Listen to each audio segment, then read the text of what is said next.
Most people don't argue about the Second Amendment. They argue about what they think it says. So let's slow this down and deal with what it actually means. The Second Amendment reads, "A well-regulated militia, being necessary to the security of a free state, the right of the people to keep and bear arms shall not be infringed." That's one sentence, but it carries two ideas that must be understood together. The first part explains a purpose.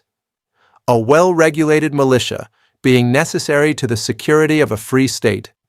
At the time this was written, a militia wasn't a professional army.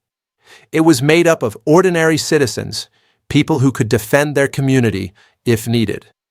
And well-regulated meant trained, organized, and ready. The founders believed a free nation depends on people being capable of defending it. Then comes the right itself. The right of the people to keep and bear arms shall not be infringed. That phrase, the people, is important. It's the same phrase used in the First and Fourth Amendments, where it clearly refers to individual citizens. So here, it means individuals. Keep means to own. Bear means to carry. And it ends with strong language, shall not be infringed. Now, the United States Supreme Court addressed this directly in District of Columbia versus Heller. The court made it clear the Second Amendment protects an individual right to possess firearms, especially for lawful purposes like self-defense. It also explained that the militia clause gives the historical reason, but does not limit the right to militia service.